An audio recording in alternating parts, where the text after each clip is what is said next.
Zacarias continuou amistoso. Percebendo seu modo de falar, parece que você sempre foi a vítima. Claro, isso mesmo. Esses dois sempre me usaram, sempre se aproveitaram de mim, sempre fizeram o mal por meu intermédio, respondeu o lector, sem esperar que Zacarias terminasse a frase. Mas essa alegação é algo singular, Sulpício.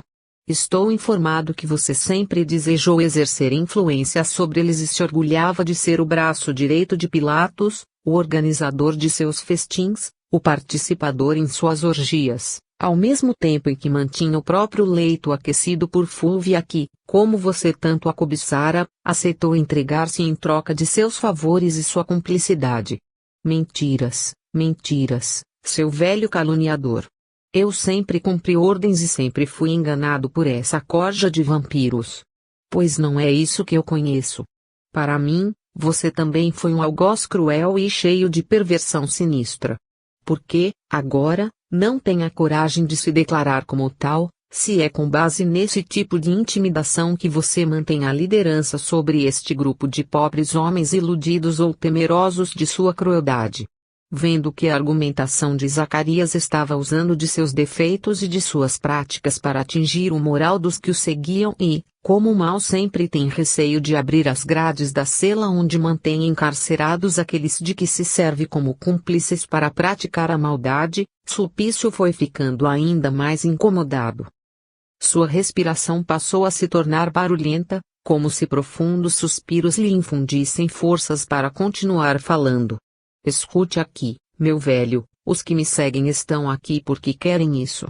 Sabem que estou exercendo a justiça que, por direito, meu poder me confere. Se estão por aqui é porque preferem seguir aquele que exerce a autoridade. Mas desde quando eles tiveram escolha? Quando lhes foi oferecido o direito de buscarem coisas melhores? Você invoca o direito de exercer a justiça. Quando na Terra, você foi lector e sabia que tal função deveria ser exercitada com equilíbrio e correção. No entanto, junto aos poderes corruptos você os usou para corrompê-los ainda mais.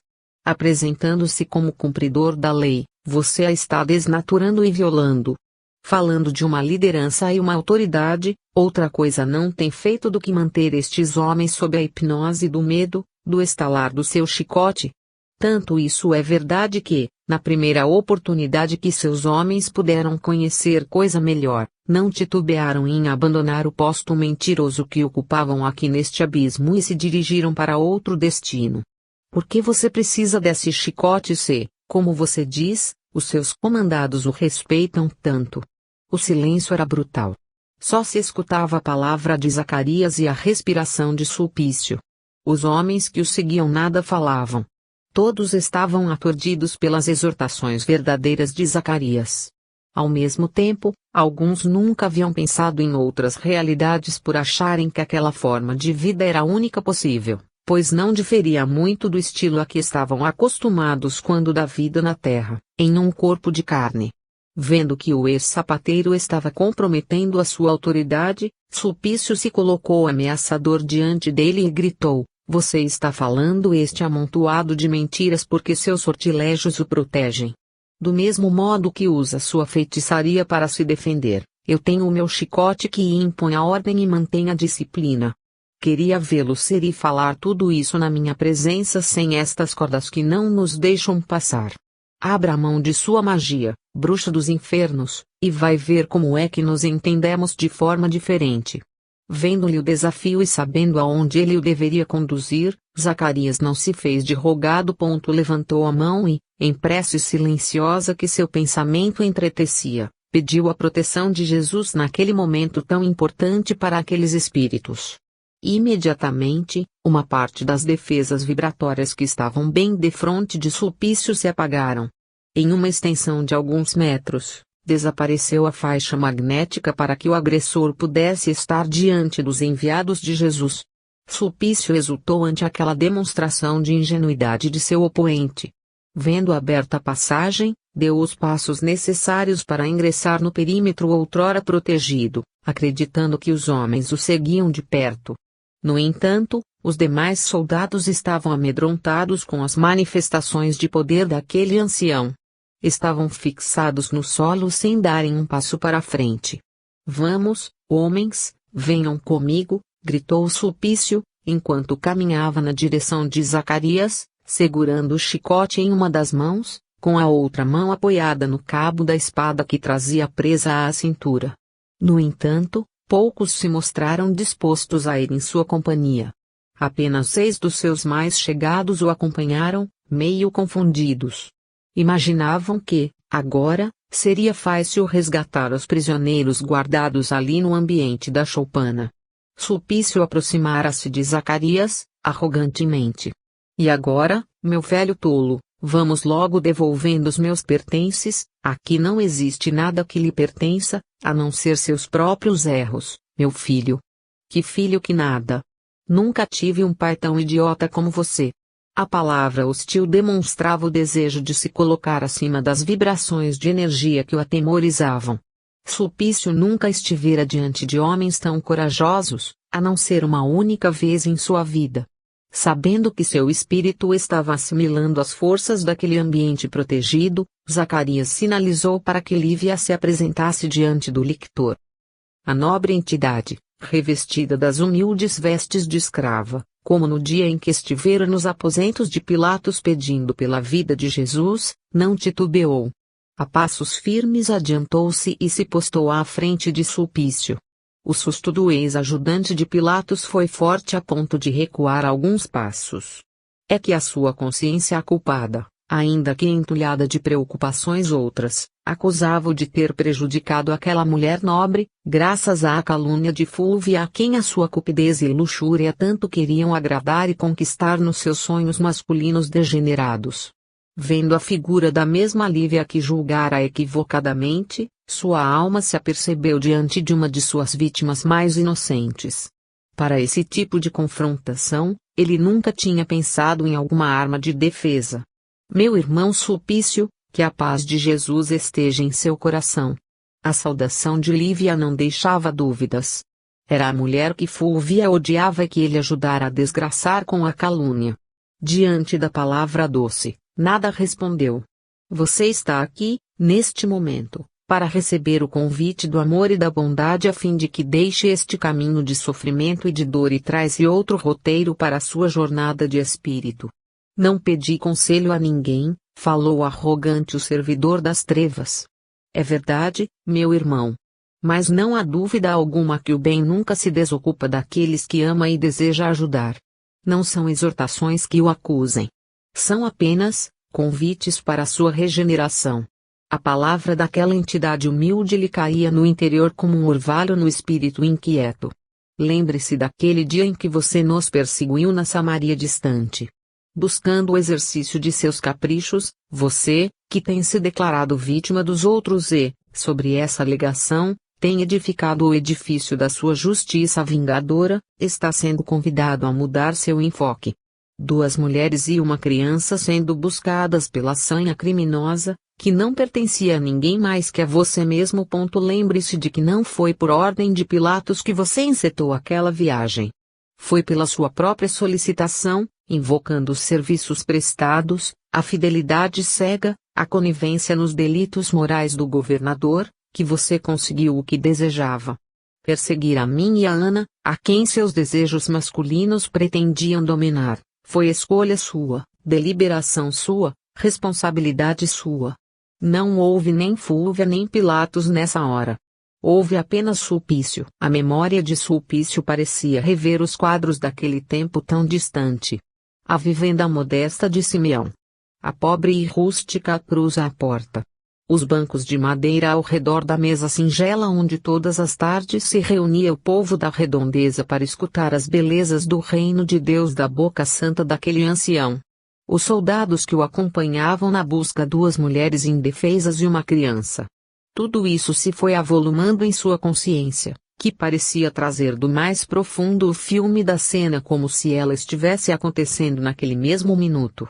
A violência da perseguição, a coragem de Simeão, a choupana da Samaria devassada pelos soldados arrogantes que lhe compunham o cortejo, a prisão do velhinho à cruz que tanto prezava para o suplício do chicote a fim de, pela força da tortura, conseguira a revelação de onde estavam escondidas as suas presas desejadas.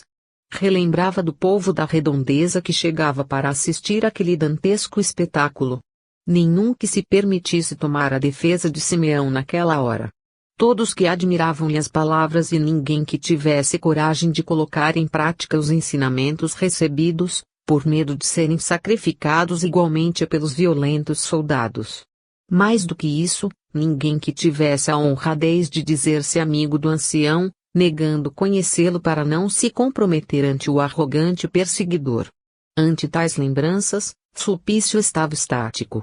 Sua alma se encontrava inquieta e se esforçava para defender-se a fim de não fraquejar diante dos seus seguidores. Parecia que ali, no ambiente trevoso em que todos se achavam, diante de uma modesta choupana, Sulpício se defrontava com a crueldade de si mesmo. No entanto, não desejava se deixar vencer. Os seus acompanhantes se mantinham atônitos, esperando a sequência dos fatos. Quebrando o silêncio, Lívia prosseguiu: outrora, Sulpício, a ignorância o levou para os caminhos do mal, vitimando pessoas inocentes. No entanto, hoje, você percebe que o mal vitimou com mais crueldade. Suas torpezas de alguns momentos, escravizam-no há décadas, fazendo-o infeliz justiceiro do reino da escuridão. Um justiceiro que não encontra consolo, descanso, nem paz no coração e na consciência. Não é verdade. Eu não sou infeliz. Tenho tudo o que quero, tudo o que desejo e isso que vocês estão fazendo é um sortilégio para me enganar. É um truque para iludir os mais idiotas. Comigo não. Eu não caio nisso. Meu chicote vai estalar sobre todos vocês, colocando a todos no lugar que a justiça me incumbiu de defender. O homem estava perdido e se perdendo ante a incapacidade de argumentar e de assumir os próprios erros. No entanto, quando falou em usar o chicote, Simeão, com a autorização de Zacarias, saiu de trás de Lívia e dirigiu-se ao lictor desequilibrado. Nesse momento, uma luz irradiava de seu semblante, como a fazer com que Sulpício se lembrasse e o reconhecesse com facilidade. Aqui estou, Sulpício, para receber as suas chicotadas novamente, meu filho. E havia uma tal inflexão de carinho nas palavras do velhinho que elas se tornavam raios luminosos que lhe saíam da boca abençoada e penetravam a atmosfera vibratória de todos os soldados que o cercavam e, em particular, a sua própria estrutura magnética. Se a visão de Lívia o abalara nas fibras da alma, a visualização de Simeão o fustigara com mais candência ainda. Naquela hora pensou em fugir dali. Passou a interpretar aquele encontro como uma armadilha para que fosse capturado. No entanto, procurou acercar-se de seus 6 amigos e encontrar neles o apoio magnético para não sossobrar perante aquele testemunho que se fazia palpável naquela hora. Vendo o estado de amedrontamento que fazia com que tais homens se refugiassem uns nos outros e encontrassem a proteção nas próprias misérias, Simeão não se deu por contente e avançou para os 7. Venham, meus filhinhos. Como naquele dia da Samaria saudosa, aceitem meus braços de paizinho amoroso que os recolhe. Desesperados, os homens não conseguiam sair do lugar, pois uma força desconhecida os havia chumbado ao solo. Sulpício, amparado pelos seus comparsas mais chegados, agora que se via algo apoiado, fez menção real de usar o chicote. Nesse momento, Simeão estacou o passo à distância suficiente para receber o flagício e, elevando o olhar para o alto, entrou em prece. Não decorreram mais que alguns segundos e uma imensa luz se projetou no abismo e, com seus raios modelou uma cruz diamantina, como se estivesse a apoiar o velhinho que ia ser agredido naquele momento pela ignorância daqueles homens. A cruz luminosa se mantinha de pé às costas de Simeão, como naquele dia fatídico das lembranças de Sulpício. Os 6 homens que serviam de apoio a Sulpício prorromperam em pranto de desespero. Haviam sido os comparsas de Sulpício, aqueles seus amigos que tinham iniciado o suplício de Simeão naquele entardecer triste, mas se viram impresidos de fazê-lo por uma luz radiante que brilhava no alto da tosca cruz. Todos estavam envolvidos pelas culpas daquele nefasto acontecimento. A cruz luminosa, muito diferente daquela cruz rústica daquele dia, expandia-se em radiações de fulgor que nada podia igualar naquele momento em suas vidas e lembranças. Os raios safirinos rutilavam e ela mais parecia um farol a projetar luzes na escuridão do abismo. Simeão se mantinha unido a ela, à espera dos golpes de Sulpício. O lictor não entendia o que se passava com ele, mas, assustado, viu os seus amigos projetarem-se no solo lodoso e prostrarem-se rogando perdão àquele velhinho que haviam ajudado a matar. Mais para fora, os outros seguidores de Sulpício se achavam estarrecidos com aquelas manifestações poderosas e desconhecidas. Alguns, que estavam mais para trás, já tinham tratado de fugir apavorados. A maioria, contudo, se mantinha estática, sem saber o que era medo e o que era emoção profunda. Todos haviam escolhido o caminho do mal e sintonizado com a maldade que a ignorância de Sulpício representava. No entanto, as luzes que viam falavam de outras fontes e outras estradas. E isso lhes serviria de refrigério. Vamos, Sulpício, estou esperando seus golpes, falou o paternal velhinho. Sem desejar parecer fraco e medroso diante de seus liderados e percebendo que os seus mais fiéis comparsas se haviam entregado ao desespero, Sulpício reuniu todas as forças que possuía e gritou: eu não aceito esta mentira, esta feitiçaria, e vou mostrar a todos vocês que meu chicote acaba com tudo isso. Levantou o braço para dar a primeira chicotada em Simeão, que aguardava com os olhos brilhantes de lágrimas que não chegavam a cair.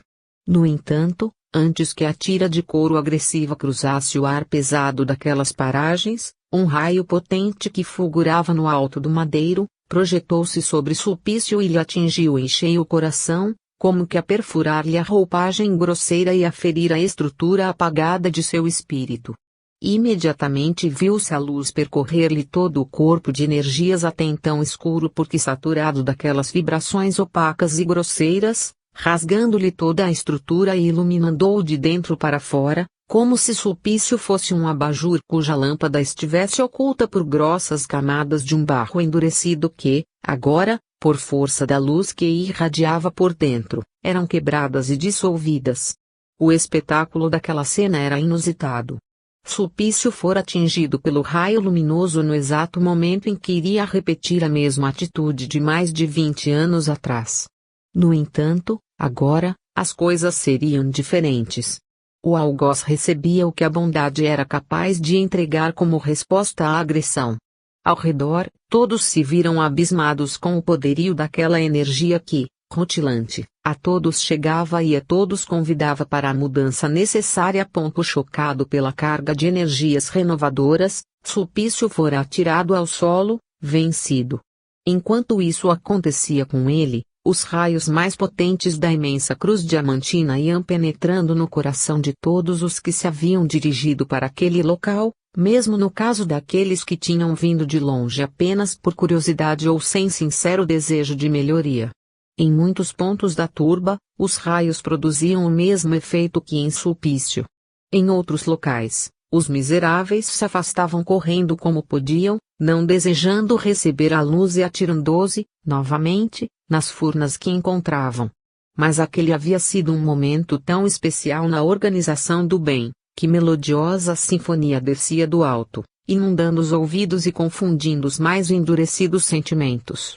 Caminhos de luzes, como raios de sol que varam as nuvens carregadas do céu, desciam ao abismo e, por eles, espíritos angelicais regressavam aos umbrais para resgatar os que se haviam deixado tocar pela emoção e pelo desejo de se elevarem na direção do amor. Cortejos de espíritos, que se poderiam assemelhar a anjos alados, acorriam aos núcleos onde a luz daquela cruz majestosa chegava e produzia os efeitos próprios que indicavam a aceitação sincera daquele convite.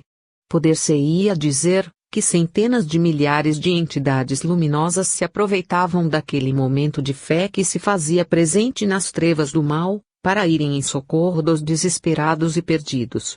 A cruz seguia rutilante do coração de Simeão, a luz seguia abundantemente, envolvendo aqueles 7 irmãos fracassados ante si próprios, agora entregues ao desejo de mudarem suas vidas.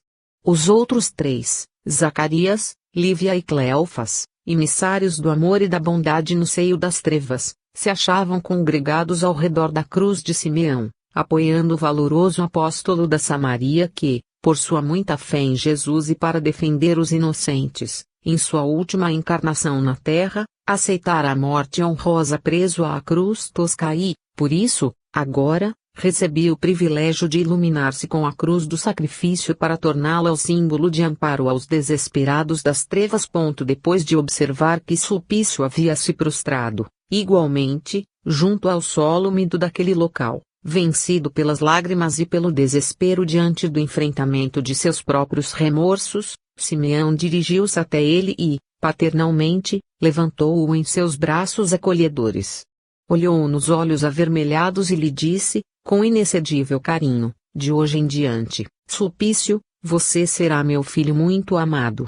Estarei sempre ao seu lado e o ajudarei a descobrir as belezas de Deus que estão gravadas em sua alma. Beijou-lhe as têmporas e recolheu-o ao abrigo onde estavam Pilatos e Fúlvia. Os demais apóstolos do amor recolheram, um a um, os soldados que aceitaram se converter com sinceridade, deixando que fugissem àqueles que, vendo a defecção do chefe, agora, não sabiam quem seguir. A grandiosa tarefa de levar a esperança aos mais desesperados havia sido concluída com a proteção superior, e os resultados mais avantajados do que aqueles tarefeiros de Jesus jamais pudessem imaginar. Como no dia da tragédia no circo, algumas centenas de milhares de entidades dali foram retiradas e encaminhadas para as zonas de preparação para o reencarne, situadas em ambiente mais elevado, fora das pressões constrangedoras daquela zona de vibrações mentais extremamente deletérias. Era hora de levar a Jesus os frutos do trabalho da força da bondade, que a ele pertenciam. 19. Explicações antes do regresso. Reunido o pequeno grupo missionário, agora acrescido dos 3 novos elementos envolvidos nas tramas e delitos já mencionados, dos soldados que guarneciam a entrada da gruta que servia de prisão a Pilatos e Fúlvia e dos 6 ajudantes mais diretos de Sulpício, era necessário retornar com a valiosa colheita até o celeiro de bênçãos. No interior da pequena choupana miserável que servia de improvisada e temporária pousada naquelas paragens, Zacarias dirigia o grupo harmonioso sem necessitar exercer nenhum gesto de mando, já que todos a ele se submetiam natural e sinceramente. Seu temperamento compassivo e conciliador era talhado para guiar aqueles que tinha sob sua responsabilidade, deles extraindo o que possuíam de melhor, valorizando a companhia, as virtudes, as qualidades de cada um e mantendo o equilíbrio entre as diferenças. Dessa forma, ninguém ousava tomar alguma medida sem que Zacarias tivesse a iniciativa, além do fato de que o ex-sapateiro era o encarregado do Cristo para a tarefa de resgate, proteção e amparo aos integrantes daquela família espiritual debilitada pelos erros na última encarnação. Assim, no silêncio suave do ambiente, Zacarias esclareceu: agora, queridos filhos, nós devemos abandonar estas paragens já que nossa tarefa nestes sítios foi concluída. É verdade que ainda há muita tragédia que se alberga nestes planos inferiores, mas a sabedoria do Pai as levará em conta aí, diante das leis espirituais da vida, cada fruto amadurece no seu tempo. Muitas vezes, ainda que os amemos, que nos importemos com eles, que desejemos a sua elevação, espíritos há em grande número que não o desejam tanto como nós. Que não se amam como deveriam, que não se respeitam nem almejam estar em ambientes mais iluminados, comportando-se como a toupeira que, acostumada à escuridão e à umidade dos buracos onde se arrasta, pensa que ali é o melhor lugar do mundo para sua jornada. Então, no devido tempo, cada espírito irá receber conforme o próprio amadurecimento. Ouvindo-lhe as explicações, Lucílio perguntou interessado, e o emocionante cortejo de almas angelicais que visitou estas furnas, há pouco, quando do resgate de Sulpício? Não estavam elas a serviço do resgate a quem se mostrasse melhorado por dentro? Não me parecia uma missão particular em busca de determinado indivíduo ou como ocorreu conosco, que para cá viemos a fim de conquistarmos estes corações para Jesus. Sim, querido Lucílio, é verdade. A nossa é uma tarefa específica de auxílio direto a alguns espíritos. No entanto, há tarefas de resgate que, partindo do plano superior, se projetam aos abismos levando em consideração não o caso específico, mas estendendo a rede luminosa a fim de ajudar tantos quantos a ela se agarrarem. Se não fosse assim, haveria muita dificuldade em libertar criaturas que se acham nestas paragens em condições de dor e sofrimento há muitos séculos, dominadas mentalmente por outras entidades ainda mais enseguecidas. Por este motivo, a bondade de Deus e o carinho do nosso Mestre permite que, de tempos em tempos, a caravana luminosa de entidades devotadas ao resgate nas regiões da treva mais densa estenda o seu convite aos abismos a fim de que aqueles que demonstrarem em si as condições indispensáveis para serem recolhidos, possam ser ajudados e levados aos planos melhores. Em nosso caso, por estarmos diretamente ligados aos planos superiores no resgate de nossos irmãozinhos queridos e por sulpício liderar um grande número de indivíduos que mantinham estas regiões sob o domínio do medo e da intimidação, ao se conseguir resgatar o cérebro das operações inferiores, os seus comandados não saberiam como agir, ficariam aparvalhados, como alguém que deixa o estado de sono profundo e não sabe o que está acontecendo, onde se encontra, porque está ali. Rompidas as linhas do domínio mental, espécie de encantamento negativo produzido pelo mal, o castelo de cartas desmorona e os até então encantados se veem sem rumo a seguir, caindo em si, mas sem saber como dar seguimento às próprias vidas. A missão do bem nunca é deixada ao desamparo e nunca desce ao abismo para salvar apenas aquele a quem se dirige de maneira direta. Se fosse assim, não seria a missão do amor e sim a do exclusivismo egoísta. Não nos compete estabelecermos juízos de merecimento sobre a possibilidade ou não de resgatarmos este ou mais aquele ponto para nós, o que importa é lançar a rede de amor para que, aqueles que se deixarem tocar por ela possam escolher outros caminhos para seus passos. A questão do merecimento ou não, da possibilidade ou não de ser resgatado dos abismos pertence a Deus, a sabedoria por excelência, e se o mais miserável dos miseráveis aceitar o nosso convite, depois de milênios envergando as feridas do ódio, esta é uma conquista que pertence ao coração amoroso do Pai que saberá o que fazer com aquela alma que se resgata. O problema é de Deus e não nosso. A nossa tarefa é levar-lhe a preciosa carga que o seu amor, por nossas mãos, resgatou destes sítios. Não somos juízes das virtudes alheias ou censores de seus defeitos e deslizes. Somos apenas seus irmãos, que nos preocupamos com eles, e desejamos ajudá-los a que acordem para a própria verdade.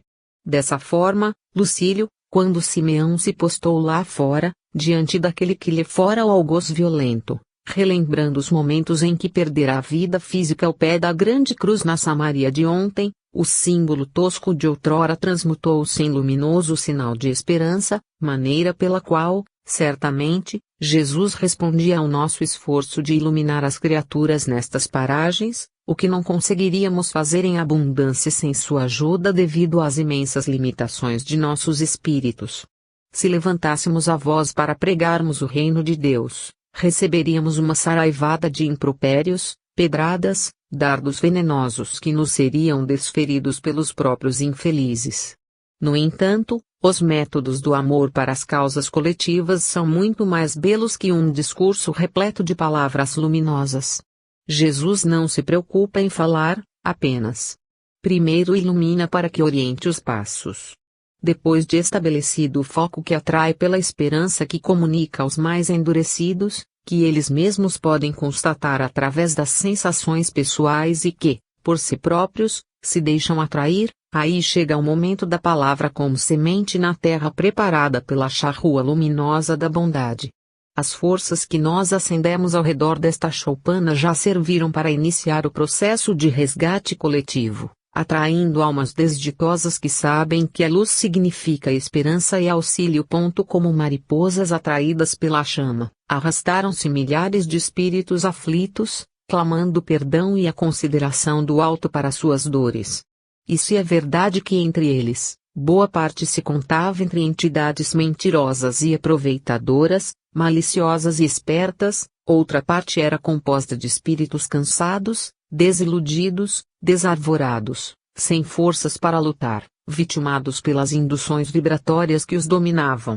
Assim, para todos quantos o sentimento se havia transformado, as luzes eram importantes sinais que deveriam tentar seguir, única esperança de deixarem as tragédias para trás. Nesse sentido é que a luz da cruz que se acendeu em amparo ao exemplo de Simeão, expendia suas fagulhas diamantinas para todos os lados e chegava a todos os espíritos que se haviam deixado atrair para estas paragens, sendo certo que, naqueles onde o desejo de subir e elevar-se era sincero, a luminosidade aconchegou-se em seu íntimo e os espíritos missionários chamados de os visitadores das trevas, podiam identificá-los facilmente, dado o caráter sincero de seus desejos. Atentos a tais explicações, Sávio interrompeu, delicado, e acrescentou, e os que não pertencem ao número dos sinceros, paizinho. Estes, meu filho, não se deixam iluminar de verdade no centro do coração e, por isso, apesar de estarem dizendo com as palavras que desejam ser amparados, não demonstraram com os seus sentimentos estar preparados para receber o amparo solicitado. São assambarcadores do pão do corpo, mas que não podem assambarcar o pão da vida, destinado apenas aos que, verdadeiramente, estão preparados para o banquete das bênçãos. Desta maneira, não é difícil para os celestes visitantes, identificar aqueles que podem ser retirados daqui e levados para planos menos grosseiros onde encontrarão amparo para novas jornadas terrenas. E foi isso o que aconteceu, valendo-se o divino amigo de nossa humilde tarefa socorrista para estender o convite do amor a todos os que aqui se achavam recolhidos, demonstrando que Deus é para todos e a todos se oferece indistintamente. Dependerá de cada um salvar-se a si próprio. Não mais um senhor parcial e partidarista, a buscar os seus eleitos e deixar os demais no amargor de suas desditas. Isso não poderia ser a atitude do Criador do Universo, na condição de Pai amoroso e misericordioso. Naturalmente, os que são recolhidos aqui, por seu estado peculiar de atraso moral e compromisso com o erro, não poderão partilhar dos ambientes mais elevados reservados à virtude e ao bem. No entanto, receberão a bênção de um leito limpo, de alimento para as suas necessidades vibratórias, de uma higiene para os seus estados de desequilíbrio da forma, única maneira de se sentirem melhorados. Intrigados com tais explicações, Sávio e Lucílio, os dois mais novatos na área das belezas sublimes, deram mostras de sua surpresa, levando Simeão a comentar: sim, meus filhos, nós somos o que pensamos. Se nossa mente estiver ligada aos pensamentos rotineiros que estavam vinculados a um corpo físico que obedecia a ciclos naturais, nossa realidade fluídica nestes planos de energia sutil se patenteará por esta mesma rotina cíclica. Por este motivo, a força do pensamento cristalizado nos hábitos e necessidades terrenas, nas entidades que a eles se acham muito ligadas por não se terem espiritualizado na compreensão da vida, se observam crescerem os cabelos, a barba, as unhas, além dos outros fenômenos biológicos, agora transformados em reflexos psíquicos propiciando a fome, as necessidades fisiológicas comuns, os desejos e impulsos da sexualidade embrutecida, numa reprodução daquilo a que estavam afeiçoados os homens quando no corpo físico, não é mesmo, Zacarias?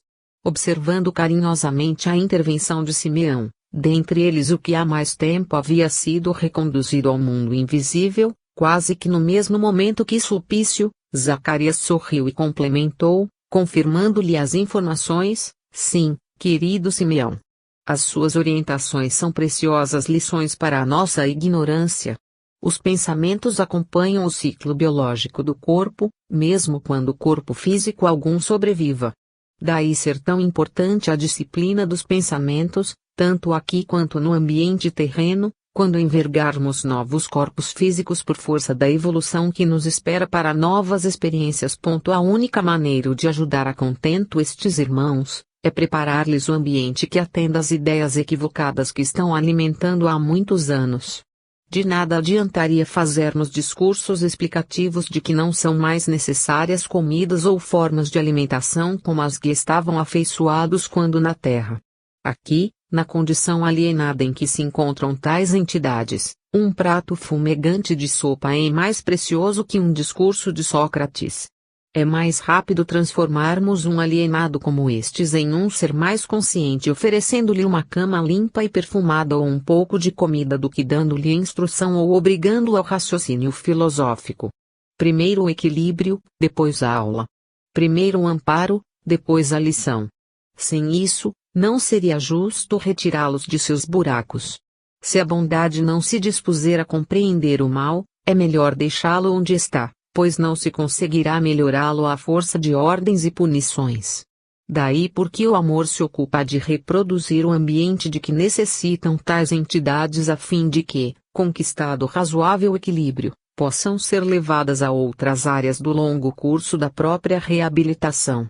Assim, depois que forem recolhidos, serão tratados, medicados, receberão ataduras em seus ferimentos, alimentos que lhes darão a ideia de que estão ingerindo coisas sólidas, higienização que lhes dará, como efeito, a adesão do pensamento ao estado de limpeza, propiciando que tal estado se incorpore ao modo de ser.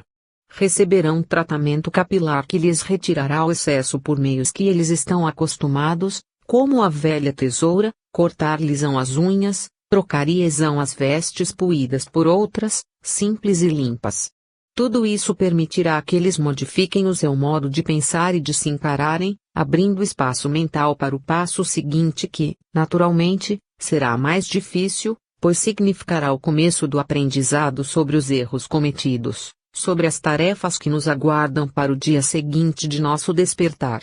Sobre todos eles, Jesus vela com seu amor e conhece o caso de cada um dos que são acolhidos nos diversos educandários da alma que existem nos planos intermediários, prontos para amparar os necessitados de socorro e encaminhamento.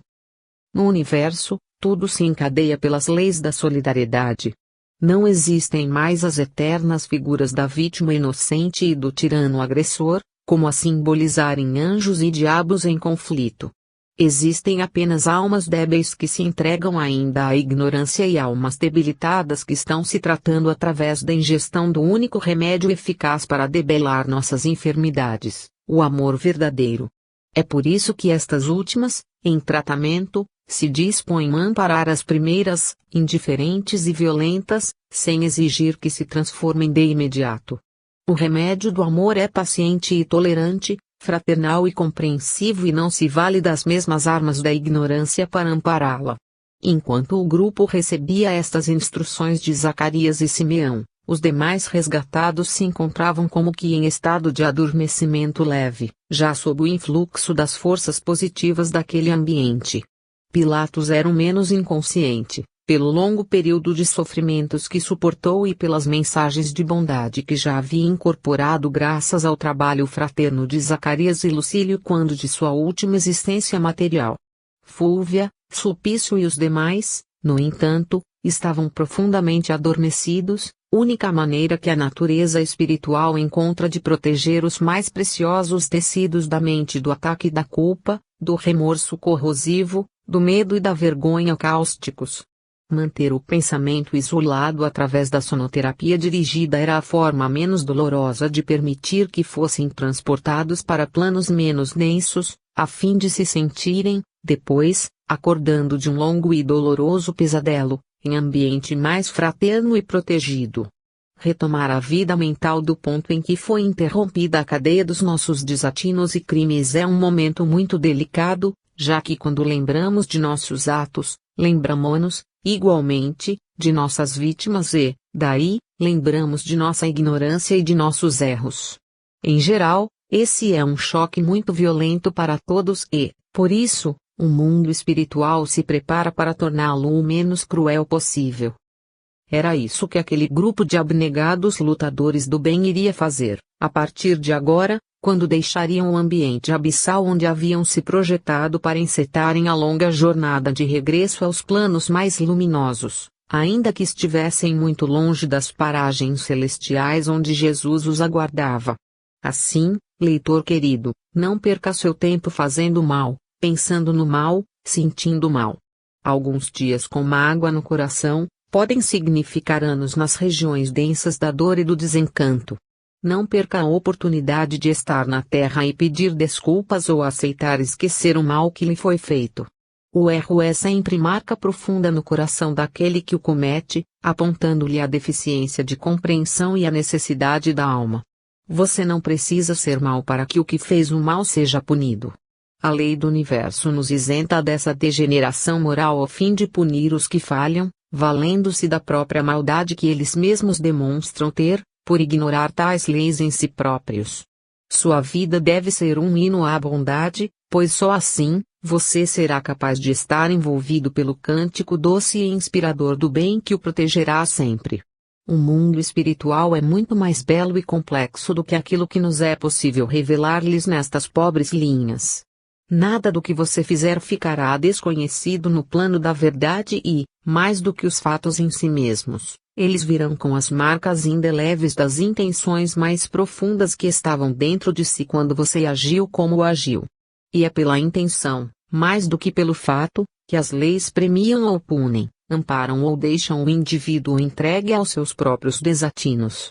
É no sentimento que está a porta para a verdade e para a compreensão de Deus.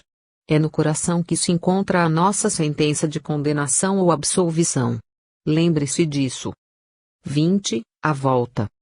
Uma vez preparados para conduzir os resgatados dos precipícios tenebrosos onde se achavam, alguns deles por décadas, como era o caso de Pilatos, Sávio e Sulpício, enquanto outros contavam já vários anos ali, massacrados por si mesmos, os integrantes do grupo de caravaneiros de Jesus iniciou a longa e cuidadosa viagem de volta aos locais iluminados onde entregariam os irmãos aflitos. O grupo que chegara aos abismos era composto de 6 trabalhadores, ainda que Sávio fosse quase do mesmo padrão daqueles que se buscava ajudar. Em realidade, dos 6 elementos, somente 4 estavam em sintonia com as forças superiores, ligados a elas por laços luminosos, ainda que a evolução espiritual que detinham não fosse suficiente para elevá-los à condição de espíritos dispensados das lutas terrenas. Zacarias, Simeão, Lívia e João de Cleófas eram os que representavam a mensagem do Cristo em serviço naquelas paragens, dedicados desde longa data à tarefa do amor e, todos eles, tendo convivido com Jesus pessoalmente, haviam entregado a própria vida para fecundar nova vida no coração dos semelhantes. Zacarias havia sido envenenado, por amor a Jesus, para proteger Pilatos. Simeão houvera sido assassinado por Sulpício, por fidelidade ao Cristo, exemplificando a coragem e o devotamento na velha Samaria. Lívia entregara seu corpo às feras em nome do idealismo amoroso, renunciando às coisas do mundo, vestida como serva por muito amar o Messias.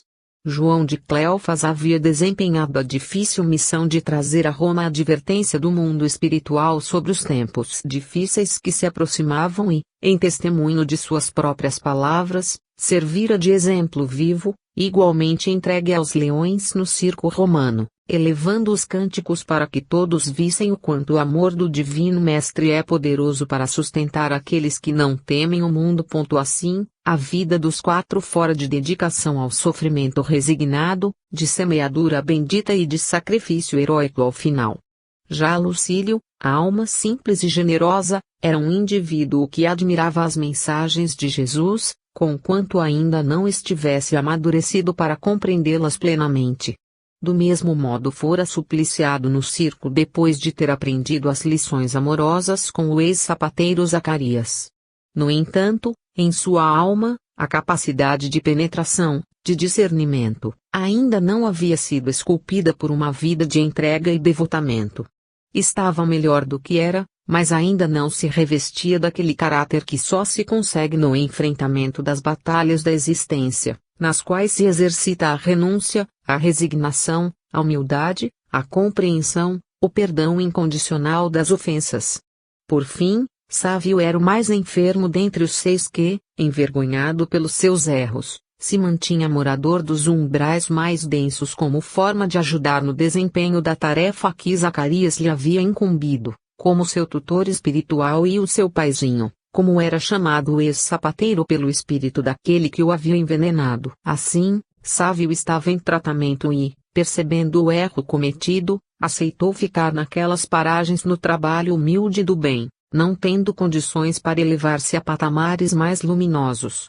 Zacarias o visitava regularmente, levando-lhe ânimo e palavras de estímulo, sabendo que, mais cedo ou mais tarde, todos seriam recolhidos e que o trabalho de Sávio seria muito importante para o auxílio às vítimas da ignorância que ali estagiavam.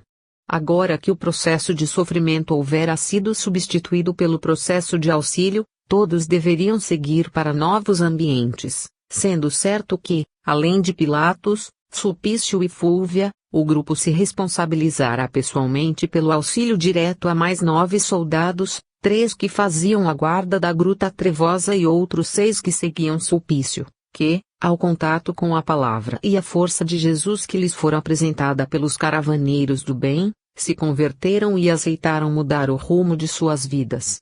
Dessa maneira, o grupo espiritual de entidades missionárias deveria ser responsável por transportar a planos menos densos o contingente de 12 entidades sofredoras, acrescidas de Sávio que, por primeira vez, deixaria os abismos e seguiria o rumo luminoso no qual seria incorporado para o início de uma nova etapa evolutiva. Reunidos na pequena casa, depois dos esclarecimentos de Zacarias, todos esperavam por suas orientações no sentido do destino que os aguardava. Assim, o ancião generoso e humilde, com um sorriso que trazia sempre estampado no olhar e nos lábios, sorriso este que fazia parecer fáceis todas as coisas que se apresentavam complicadas aos outros, dirigindo-se aos amigos, passou a dizer: agora, filhos queridos, nossa tarefa se encontra cumprida no seu segundo estágio, graças à permissão do Pai e ao amparo recebido de Jesus. Iremos iniciar a nossa jornada de volta ao ambiente luminoso que receberá nossos irmãos para os tratamentos necessários. E dirigindo-se a Sávio, informou-lhe, para sua surpresa: querido filho, somos muito gratos por tudo o que você realizou neste ambiente, ao longo de todos estes anos de dificuldades. Vendo-se citado dessa maneira, Sávio envergonhou-se e abaixou a cabeça, sem coragem até para falar qualquer coisa que apontasse a sua modéstia diante de tal elogiosa referência. Percebendo a sua reação íntima, Zacarias continuou: durante todos estes anos, seu espírito sofrido e arrependido habilitou-se para a chegada deste momento. Seu devotamento, sua paciência e seu sentimento melhorado foram os alicerces deste pequeno, mas importante abrigo no seio da escuridão. Por isso, o trabalho que você realizou ao longo deste tempo me autoriza a convidá-lo a subir conosco e a preparar-se para o futuro. O que me diz disso? Sem estar esperando nada daquilo, Sávio imaginava que iria continuar ali, prestando serviços modestos, ajudando os desesperados que desejassem encontrar auxílio de um modo ou de outro, não fazendo nenhuma exigência nem esperando nada que fosse diferente. Já se havia acostumado à desgraça e ao desalento de tantas almas e sentia uma aventura inigualável quando suas mãos recolhiam entidades destroçadas que eram encaminhadas ao tratamento magnético em lugares melhores, graças ao apoio de Zacarias que, como já se disse, sempre vinha ao pouso pobre de Sávio. Surpreendido pelo convite de Zacarias, o ex-soldado respondeu, emocionado: paizinho, eu não sei o que dizer. Esta casinha tem sido o paraíso para meu espírito doente, que encontra no trabalho junto aos miseráveis como eu a compensação que me dá forças para me desculpar de meus crimes. Não sei se me é lícito deixar meus irmãos de sofrimento para seguir no caminho de luz que o Senhor me oferece, deixando para trás estes desditosos. Vendo-lhe a dificuldade em decidir, Zacarias acrescentou: quanto a isso, meu filho, não se preocupe, pois o Senhor da vida não abandona seus filhos, e quanto mais estejam atirados na lama, mais os visitam as forças amorosas para que os libertem desse estado de dor e aflição. A você, no entanto, Sávio, está aberta a porta do trabalho em outras paragens, através do qual seguirá se redimindo e se preparará para a retomada de uma nova jornada na carne a fim de ser aquele que acerta, nos passos trôpegos de um novo corpo. Mas o Senhor, paizinho, me ajudará do mesmo jeito que me ajudava aqui? perguntou o pobre espírito, indeciso por não desejar perder a chama amorosa que o alimentava. Ora, Sávio, ninguém está falando aqui em afastamentos, despedidas ou separações. Estamos sempre ligados um ao outro pelos laços do amor verdadeiro e, desde o dia em que nos encontramos no grande barco que nos levou até Massilia, liguei-me a você pelos liames sinceros do amor que nada é capaz de romper e que, cada passo de sua elevação reforçará ainda mais. E eu o envenenei, falou, envergonhado, o soldado, com os olhos lacrimejantes. Adotando atitude doce e enérgica ao mesmo tempo, Zacarias replicou, levantando-se e abraçando aquele que adotara como seu filho, vamos parar com esta lapidação moral que não nos leva a nenhum lugar. Não existe aqui quem não tenha errado, Sávio. Não estamos com tempo para ressuscitar nossos martirológios, nem Jesus está com disponibilidade para ficar nos escutando as lamúrias por nossas quedas. Há muito trabalho pela frente e, se tivermos a coragem de fazer o que fizemos no erro do passado, deveremos direcionar esta coragem que já demonstramos possuir para realizar o que é necessário fazer no bem, que está carecendo de almas que o exercitem. Não quero mais ouvi-lo falar de envenenamento. Eu o amo, meu filho, e sei que me ama também. Disso é que devemos nos lembrar os dois. Estarei sempre com você, não importa quanto tempo passe, e seremos amigos e irmãos devotados ao amor de Jesus que, para nós, é aquele que mais nos compreende e melhor nos conhece. Vendo que o rapaz enxugava as lágrimas com o dorso das mãos como que a mudar o estado de ânimo, Zacarias lhe disse, vamos, dê-me um abraço. Com este abraço nós selamos para sempre a tampa do esgoto de nossos erros para que não abramos mais, está bem assim? Puxando o jovem, que se achava sentado, fê-lo levantar-se e abraçou com enternecimento tal que, naquele momento, a luz do coração de Zacarias penetrou profundamente no espírito de Sávio, grosseirão e tosco, em face de tanto tempo de permanência naquelas paragens. No interior do ex-soldado, um mundo novo de emoções surgiu, inexplicável. Doçura, afeto, gratidão, alegria, leveza, tudo isto foi-lhe despertado pelo amplexo de Zacarias que, naquele momento estava produzindo um tratamento vibratório em seu discípulo para que ele suportasse sem muito sofrimento o esforço do regresso. Abraçado por aquele que chamava de paizinho, Sávio sentiu-se um novo ser, despertado em suas mais profundas virtudes, aquelas que todos os seres humanos possuem. Era isso o que Zacarias sempre procurava fazer com todas as criaturas que encontrava pelo caminho. Ele tinha o poder especial, com seu modo suave e humilde, de desarrolhar a garrafa das emoções, de abrir o cofre dos sentimentos, fazendo com que as pessoas percebessem as virtudes divinas que habitavam seu interior. O abraço de Zacarias era algo irresistível. Possuía tal vibração e tal poder que recebê-lo era sentir-se outra pessoa depois. Sávio, então, se refez e, tomando as mãos de Zacarias, beijou-as com elevo, dizendo, paizinho, nunca senti o que estou sentindo agora. Parece que um pedaço do céu veio morar dentro do meu inferno pessoal. Eu farei o que for necessário e o que o Senhor me orientar. Se for para segui-lo, eu o farei sem medo, ainda que pense comigo que não mereço coisa melhor. Pois então estamos entendidos, meu filho. Subiremos juntos e, nesta cabana ficarão apenas as boas lembranças desta jornada libertadora, graças à qual, todos nós pudemos nos encontrar e sentir a ventura do sentimento do Cristo por nós. Traga-nos os irmãozinhos que seguirão conosco. Falando isso, Zacarias desejava que todos estivessem reunidos naquele ambiente para a oração que iriam fazer, a fim de poderem iniciar o regresso necessário. Seria importante que todos estivessem juntos para sentirem o envolvimento das forças sublimes que os sustentariam na atmosfera vibratória adversa que os esperava, evitando-se os ataques de entidades vingadoras, no esforço de tentarem sequestrar os seus antigos chefes ou comandantes. Não demorou muito para que, no pequenino ambiente, se reunissem, além dos 4 missionários do Cristo, os 2 soldados que os ajudavam, Lucílio e Sávio, e os outros 12 resgatados, ainda meio sonolentos.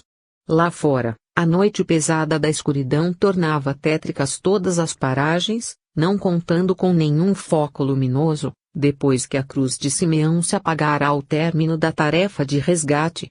Apenas as linhas de defesa vibratória que envolviam a choupana estavam acesas e ativadas.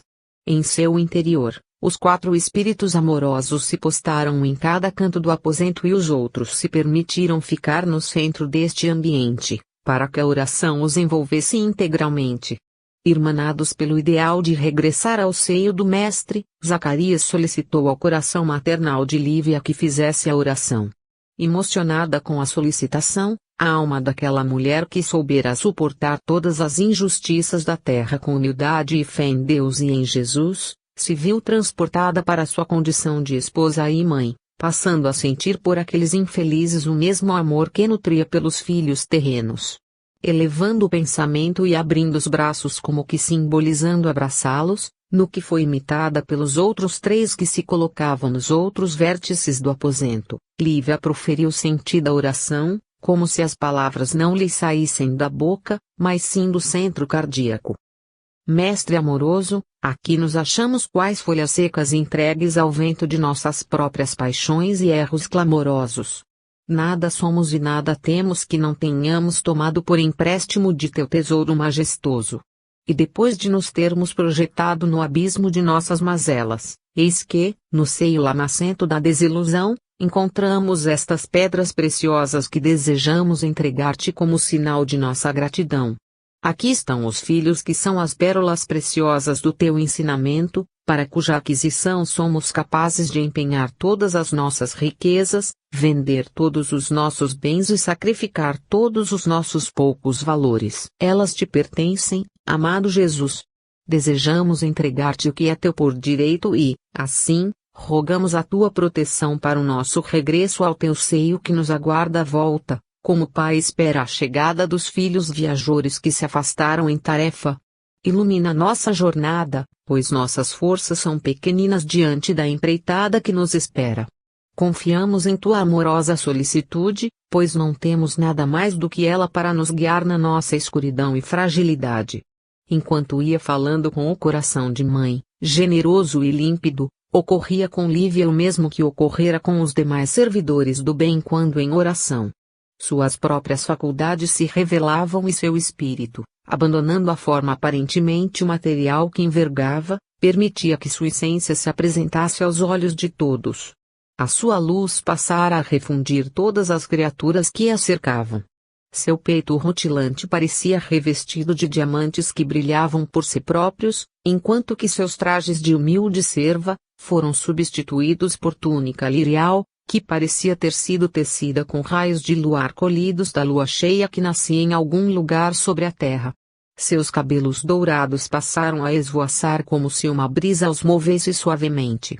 Seus olhos faiscavam no azul que os coloria e espalhavam chispas fulgurantes diretamente sobre os corações dos irmãos que, envolvidos por tal beleza, não tinham palavras para expressar o seu embevecimento.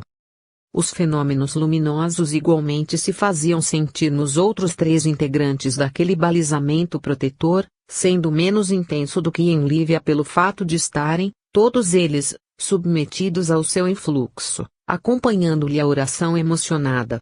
O encantamento diante de tal energia foi ainda maior quando, sem entenderem por que meios, o teto da choupana, construído de palha miserável encontrada naquele ambiente, foi removido, ao mesmo tempo em que as paredes da modesta casinha caíram por terra e, do alto, de um lugar não identificável, uma estrada de luz, como um arco-íris, se projetava sobre aquele local, rompendo todas as barreiras e iluminando os componentes daquele grupo.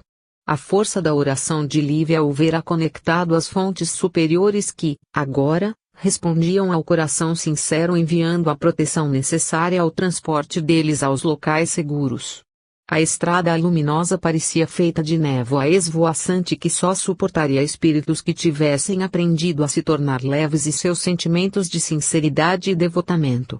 Assim, na casinha, as forças dos 4 espíritos missionários, de braços abertos, como a criar um campo magnético, envolvia os outros integrantes como que em uma bolha de energias que, espelhando a leveza que ia na alma dos 4 missionários, passou a flutuar no ambiente, de maneira suave, como se fosse um cesto de balão a deixar a superfície da terra e alçar voo. Para surpresa de todos, amparado pelos 4 pilares luminosos, uma força mais potente os transportava por aquela estrada de neblinas benditas, fazendo-os deixar para trás aquela paragem de tragédias morais construídas pelos